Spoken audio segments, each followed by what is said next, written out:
His name is Ian Graham. I would like to make him as welcome as you've made the first four. Here we go. 1, 2, 3.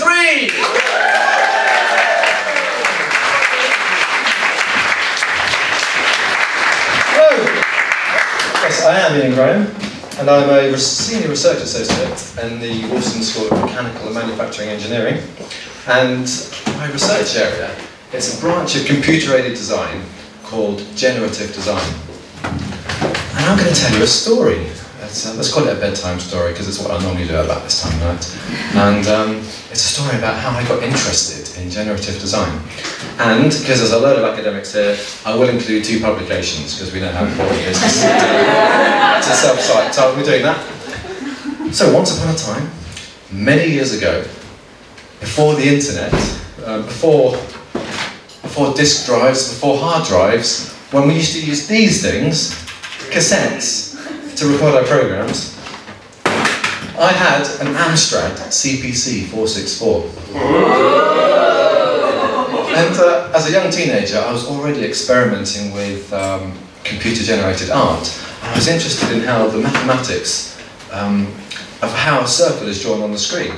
And this developed into studying spirals, and I found that if you space the dots on a spiral in a certain way, you get interference patterns, and they emerge, and they're incredibly beautiful patterns. And the key thing here is emergence. You don't design them, they're not preconceived. They're just a result of the particular values.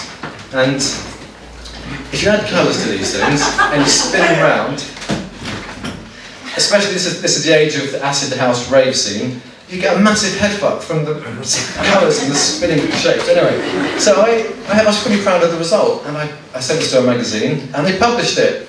Hooray! So, publication number 1, Amstrad computer user, February 1990, Spiral Nebula, Ian Graham, age 15. There we go.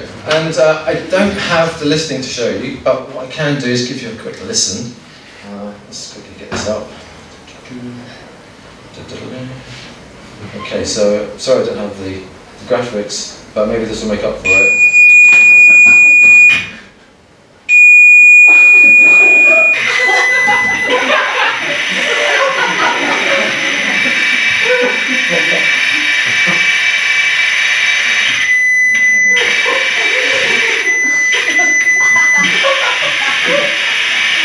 Yeah. So what do you think? Oh, stop.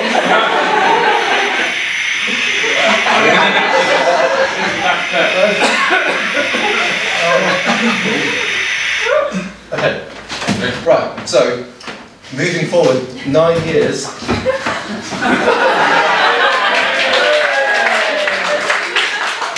In 1999, I was 1 year into a PhD in generative design. Who would have thought it? And I was studying how you evolve solid 3D geometry. And you use this thing called a genetic algorithm. And it's like you store the data for defining these shapes in a kind of genetic style of structure. And with this digital DNA, you can do some really interesting things with the data. You can do mutation, you can do recombination, and loads of other stuff copied from biology. And the important one here is recombination. It's why we're all here, basically. And so you can take half of the DNA from one shape, half of the DNA from another, and you combine it together, like biological reproduction, and you get a new shape which has inherited its features from its parents. It's an absolutely amazing technique. So you've got evolution in a computer, and it's used across sciences, computing, engineering, to solve some really important and very technically advanced problems. I wasn't bothered by that. I was creating shape babies. I was making shapes have sex. We didn't actually see the sex on the screen. I didn't program animations. This isn't geometric porn. Anyway, so back to the story. I had just had an abstract accepted conference, and I was on the verge of creating a new generation of shapes. First time this had ever been done. I had no idea what to expect. I was having visions of elegant, beautiful forms reminiscent of a Henry Moore sculpture. So I was there, starting the programme for the first time. And these shapes were growing on the screen in front of my eyes. Really exciting. It was like creating life. I was so excited. It was almost like becoming a father. And I'm going to share with you the results. So, this is the world's first 3D geometric shapes produced by randomised digital DNA using constructive solid geometry and embedded in a proprietary CAD system. Okay? Wait for it. I was waiting for Kadar. Sorry. There we go.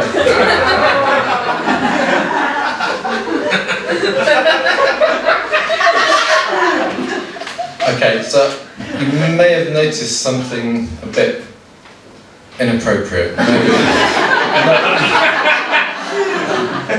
Well, I hadn't noticed this. I didn't see it. I couldn't see the big spherical bollocks, the jaunty cylindrical cock. I couldn't see it. All I could see was the geometry, the intersecting spheres, and the cylinder at a 45-degree angle. I have no idea how I missed it. I can only imagine. It's like when parents have a really ugly baby.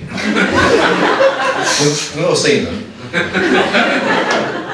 The parent thinks they have a beautiful boy, and everyone else can see it's just the infant version of Nigel Farage. That's the only way I can explain it. So, what conference was this, I hear you ask? Was it digital art and design and generative sculpture? Was it ideation and something else? No, it wasn't. It was the National Conference on Manufacturing Research. My paper was alongside aircraft configuration cost estimation and something about knowledge engineering. And then it was published in a book. It was published in Advanced Manufacturing Technology. It's not manufacturing technology, it's computer-generated genitalia. Anyway, the editors must have had a sense of humour and assumed I did. But that's it. And well, there will be a moral to the story. It's a bedtime story, and it's got a happy ending, I suppose. Not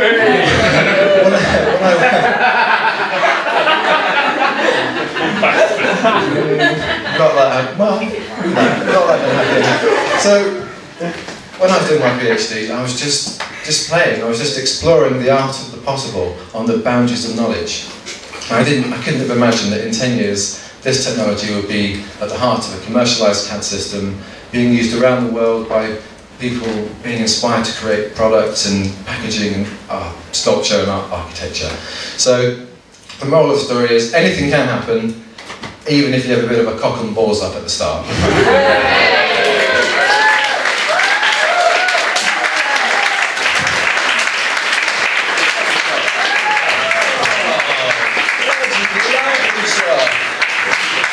Lovely stuff.